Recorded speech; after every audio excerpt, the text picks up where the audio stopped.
What's going on YouTube? This is TechnicallyTee, guys, bringing you another video today, but this time we're not looking at any cases.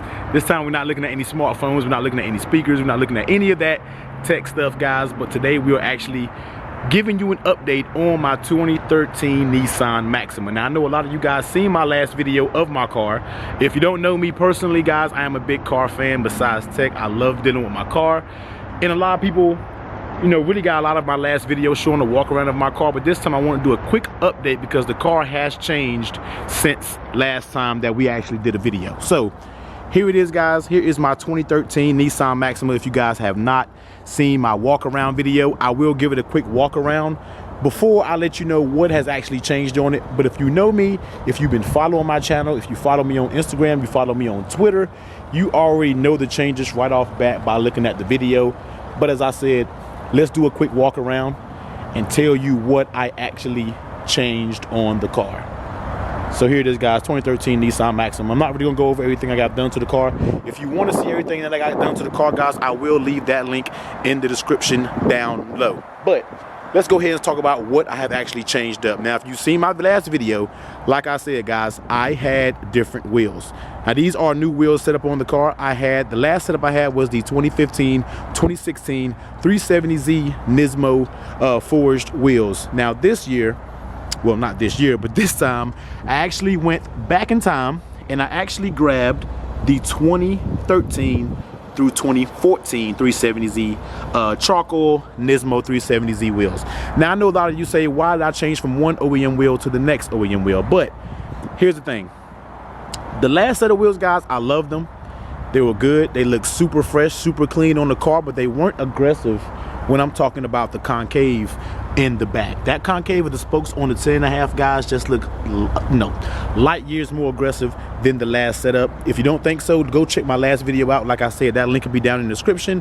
But for me, it looked light years better, and I actually prefer these style wheels a lot more better, a lot better. You can really see those Akibonos pop with these wheels, and the contrast of the actual color compared to the caliper color, guys, is absolutely, it just really brings out the color.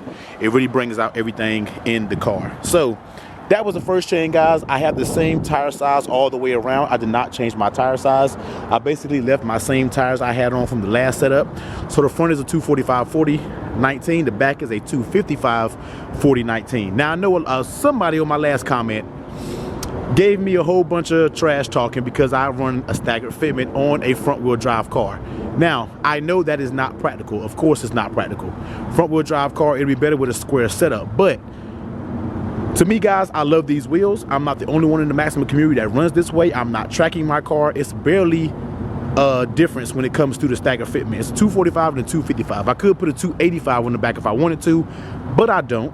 I could have actually ordered two 10.5s to go in the car, but the way my suspension setup is, it wouldn't allow me to go as low as I've wanted to. And I could have did two 9.5s because the front is 9.5, the rear is 10.5. I could have did two 9.5, but then I'm missing that aggressive beefy fitment on the back, guys. I mean, I cannot sacrifice having a 9.5-inch rim and not get that fitment in the back. So I go with the stagger setup, guys. It's the way I run my car. Like I tell everybody else, it's not yours. I'm paying the car bill on it, so that's what I chose to put on my car. Stagger fitment, 9.5 up front, 10.5 in the rear. Now, another change that I've done that you guys really can't tell is I have a new suspension setup.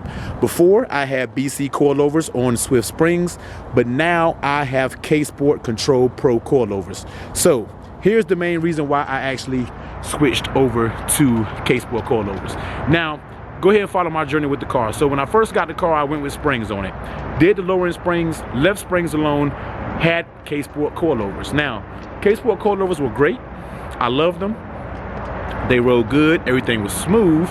But on the Maxima forum, guys, everybody said that BC coilovers with the Swiss spring upgrade was the way to go. So, listening to everybody, and I want the best for the car, I actually went out, ordered the BC springs with the Swiss spring upgrades, installed the BC springs.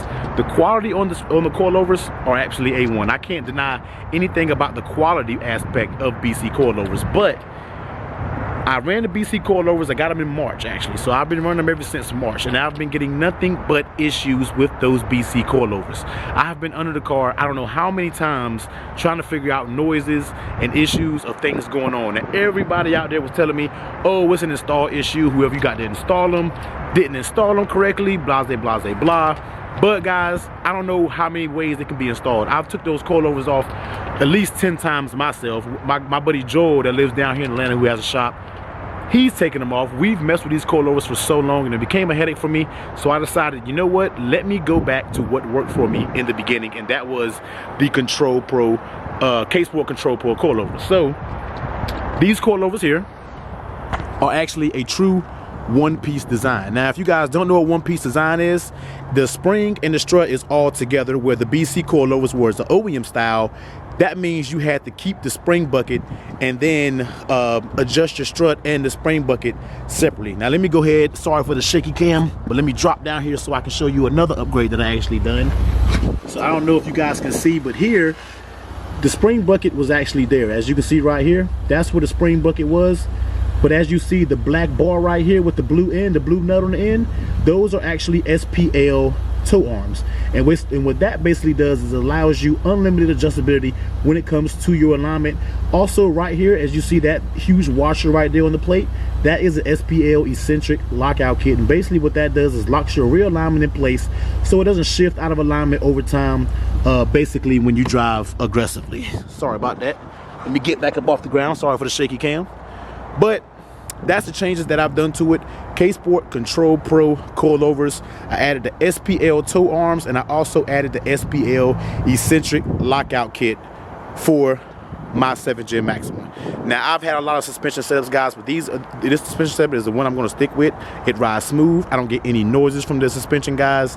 I actually enjoy driving my car again, where before when I had the BCs, I actually did not enjoy driving the car. It was always tons of noises made. I didn't like having people in my car. We would go to lunch out at work. I hated having people in the car because it made so many noises, and that really gave me an issue. I don't want my car making noises since this is my daily car. So that was just a quick video, guys, updating you on the new setup on the car, new coilovers, new wheels, and a few new little suspension components. Now, if this is something you want to see me get more involved, guys, let me know. I will do more videos like this.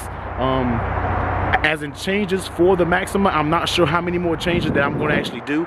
Everything else will probably be very small, where it doesn't really, take a video. But if you guys want to see the progress of this car, through its life cycle, let me know, guys. I mean, I'll be glad if this is something that you want to see. I'll be glad to keep making videos on this car on the channel and switch it up for guys from doing, tech-related things. I can switch it up. I do enjoy cars. I go to a lot of car shows, different things like that. So if this is something that you want to see, guys, let me know.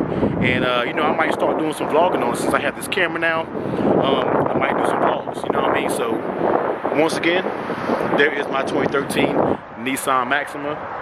The upgrades are actually complete. I actually just got it washed here in Atlanta, Georgia. Shout out to Jay's Detailing for always hooking it up. I will drop his link in the description below. If you are in Atlanta and you want somebody who does mobile detailing, he basically will come to you, and he does a hellified job, man. I mean, as soon as he's done washing the car, you don't even have to look at it.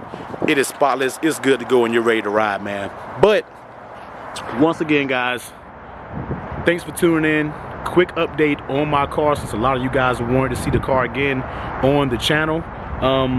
Stay tuned. It's actually freezing out here right now in Atlanta, but stay tuned to the channel, guys. You already know we got tons of smartphone coverage and things like that coming. But if I get a lot of some good feedback down in the comment section below, if this is the type of video that you want to see from me, you want to do some vlogs, you want me to start more car related things, let me know, guys, and I'll be seeing, and we'll see what we can do. We'll see if we can throw some car videos actually on the channel. But once again, thank you for watching the video, guys. Hit that subscribe button if you haven't already. I will catch you next time.